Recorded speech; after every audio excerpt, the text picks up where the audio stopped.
Olá, irmãos, a paz do Senhor.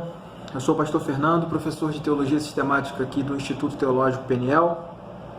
E nós vamos fazer aqui uma sequência de 4 videoaulas a falar sobre o tema de hamartiologia, que é a doutrina do pecado. Então, sem muita delonga, para a gente não perder tempo, eu vou direto ao assunto, tá bom? A primeira coisa que a gente aborda em hamartiologia é sobre a origem do pecado, que é uma questão antiga, né? É uma discussão muito antiga. Então, antes da gente considerar isso, eu só queria abordar com você o que é o pecado, a pergunta básica, inicial que a gente precisa fazer, para que a gente compreenda o restante. Então, de acordo com a Confissão de Fé, ou na verdade o Catecismo Maior de Westminster, ao responder essa pergunta, lá é dito que o pecado é qualquer falta de conformidade com a lei de Deus, ou a transgressão de qualquer lei por ele dada como regra à criatura racional. Então, a priori aqui a gente parte do pressuposto de que Deus se revelou, ok? Que Deus se fez conhecido ao homem racional. Então, Deus criou o homem moralmente racional, dotado de inteligência, e se revelou a ele ao colocar-lhe regras. Então, o que é esperado, o que Deus espera que essa criatura racional responda é exatamente em conformidade com o que ele estabeleceu. Então, o pecado constitui-se pela desconformidade, pelo descumprimento e a não observância do que ele estabeleceu como via de regra, como lei estabelecida. Então, a base do estudo aqui de hamartiologia está sustentada sobre o pressuposto de que Deus se revelou. Então, essa revelação dele ao homem, ela é baseada na sua sabedoria eterna, na sua sabedoria infinita. Então, é por meio dessa sabedoria que o homem precisaria se conduzir e dirigir a sua vida. Então, essa seria a forma como o homem deveria se conduzir a sua vida diante de Deus, que é em resposta à sua sabedoria eterna, à sua revelação, a revelação que Deus fez de si, impondo-lhes regras, impondo-lhes leis, os seus preceitos. Então, o homem precisaria conduzir a sua vida de acordo com essa sabedoria estampada na sua revelação ali. O que a gente sabe que não foi o que aconteceu, né? Então, nisso é constituído o pecado, no descumprimento da revelação que Deus faz de si por meio das suas leis e preceitos. Esse é o primeiro ponto que eu queria abordar com vocês. O segundo ponto é onde nós falamos sobre a origem propriamente dita do pecado. Então, só fazendo uma distinção aqui, a gente não pode fazer confusão entre a origem do pecado com quem criou o mal. Tá? Essa resposta vai ser trabalhada mais à frente. Então, para a gente ter um ponto de partida aqui, eu preciso dizer que o pecado não teve origem no Éden, tá bom? Então, essa é a primeira anotação que você precisa fazer aí. O pecado não teve origem no Éden. Dentro das informações que a gente vai juntando das Escrituras, a gente vai ver que a origem, o pecado se originou no mundo angélico, né? No mundo angelical. E nas Escrituras nós temos pouquíssimas informações sobre isso. Nós não temos um texto que vai trazer para a gente, olha, aconteceu assim, assim, assim, assim, assim, assim. A ocasião exata dessa queda, ela não é especificamente indicada, mas a gente tem informações que a gente vai juntando dentro de uma harmonia bíblica, a gente consegue chegar a essa conclusão. Em Jó, por exemplo, Jó 8:44, nos fala que o diabo ele é assassino desde o princípio. Em 1 João 3:8 diz que João diz que o diabo ele peca desde o princípio, né? Então essas informações vão sendo juntadas, né? E corroboram dentro do que a gente vai afirmar aqui. também tem uma instrução de Paulo a Timóteo, em 1 Timóteo 3,6, onde Paulo está dizendo, olha, não é bom que se seja designado para bispo os neófitos. E ele diz o seguinte, para não suceder que se ensoberbeça e incorra na condenação do diabo. Então, qual é a condenação do diabo? A gente trazendo isso a uma linha de raciocínio comum, harmônico das Escrituras, a gente vai entender que o caminho do pecado de Satanás é o mesmo caminho ao qual ele levou o homem a percorrer, que é o orgulho e desejar ser como Deus em poder e autoridade. Então, esse é o mesmo caminho.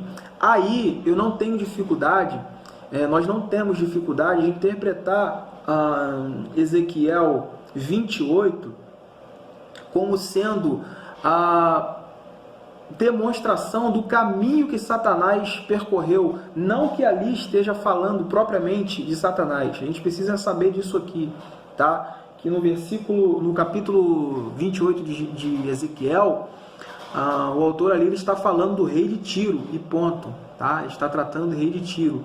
Então, mas a essência do que ele está abordando ali é exatamente esse caminho que ele está andando, é o mesmo caminho, é a mesma essência do caminhar que levou Satanás à queda, que é a soberba e esse orgulho de tentar ser igual a Deus. E foi nesse mesmo sentido que ele tentou o homem, inicialmente no Éden, e o homem caiu do seu estado de inocência, do seu estado original de inocência. Então, esse aí é o segundo ponto que a gente precisa saber.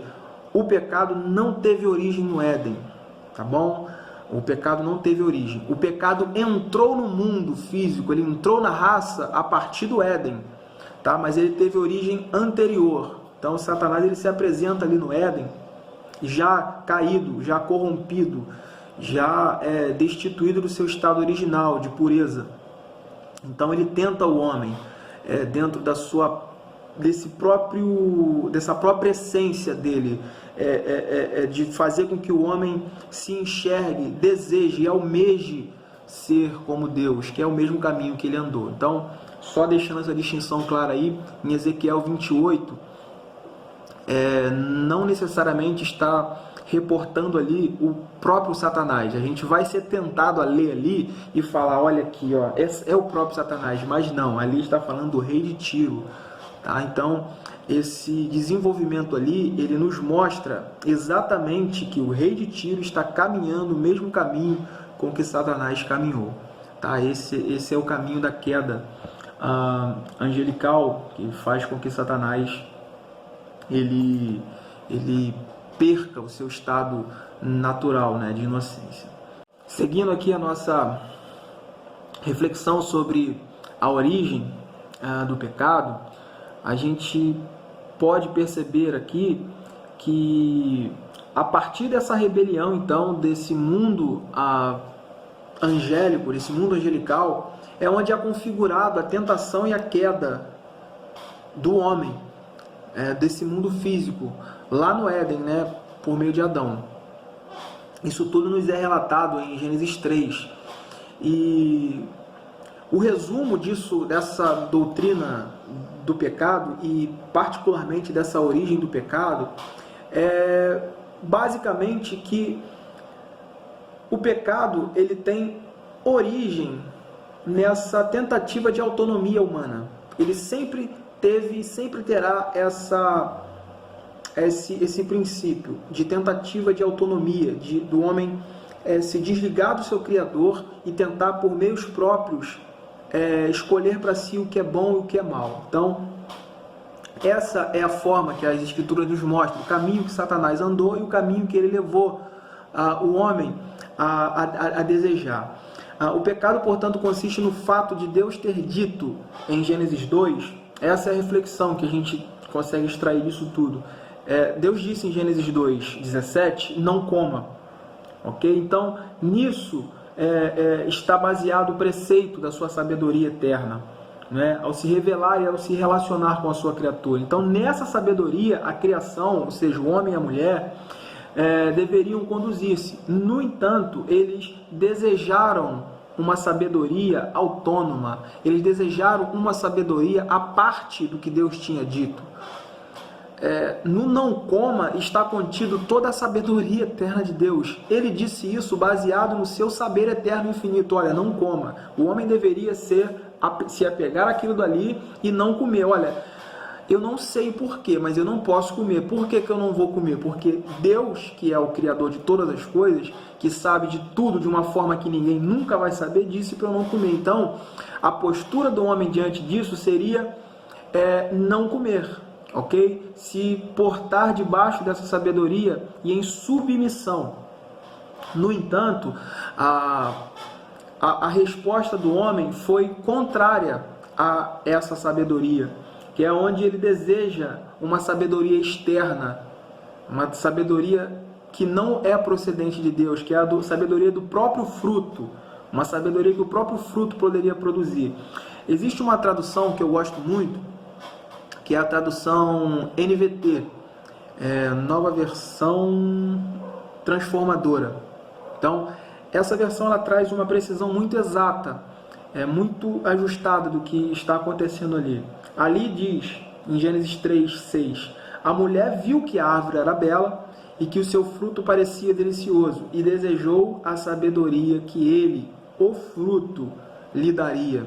Então, o pecado entrou no mundo pela soberba da criatura em desejar ser como o Criador. Então, nesse desejar ali, essa sabedoria que o fruto lhe daria, é o mesmo dela estar dizendo, olha, eu não me contento com a sabedoria eterna de Deus, porque eu estarei me subordinando, eu terei que me colocar debaixo dessa sabedoria. Então, por que eu preciso dessa sabedoria se eu posso ter a minha própria, autônoma? Então eu posso decidir por mim mesmo, ou seja, eu posso ser igual a ele. Ou seja, o mesmo princípio, não é, que Satanás foi... A queda é o mesmo princípio que o homem foi. Então, isso aí é o caminho do pecado. É uma tentativa da criatura se desligar da sabedoria, da revelação dada de Deus e tentar seguir de forma autônoma. E para a gente finalizar essa primeira aula sobre a origem do pecado, vem a pergunta que não quer calar, não é? A pergunta que todos fazem ao chegar a essa altura do estudo. Quem é o autor então do mal? Quem criou o mal? Irmãos, a gente não pode atribuir aqui, a gente não pode atribuir a criação do mal a Deus, ok? A gente não pode, não tem como atribuir. Ao considerar a definição que a gente assevera, que a gente defende sobre Deus, né? A definição que nós temos de Deus Deus é espírito pessoal, perfeitamente bom, que em santo amor cria, dirige e sustenta tudo. Então, qual é a definição de Deus? Deus é um espírito pessoal perfeitamente bom. Então, nesse perfeitamente bom está abarcado que a sua essência é puramente boa. Então, ele não pode ser o autor do mal, ok? Então, essa é uma questão antiga, porém perigosa de se lidar de forma afobada. Então, tenha muito cuidado. O que a gente tem normalmente, aluno de teologia, dentro de sala, eu trabalho com muito cuidado isso, porque normalmente quando se pergunta quem é o autor do mal, afoitamente as pessoas dizem, é o diabo. E quem criou o diabo?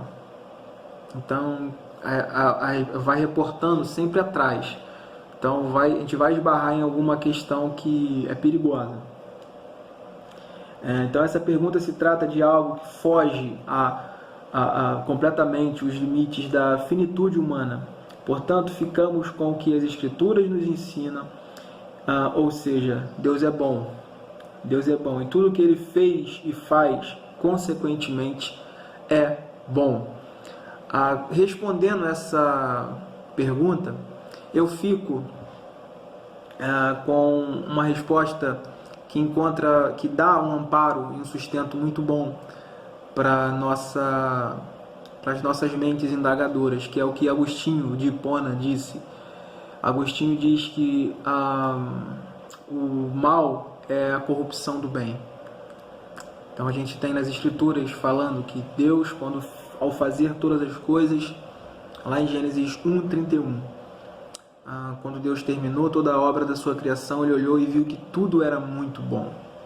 Então a gente atribuir algumas coisas aí, a gente vai ter alguns problemas. Então eu fico com a definição e a resposta de Agostinho. Quem criou o mal?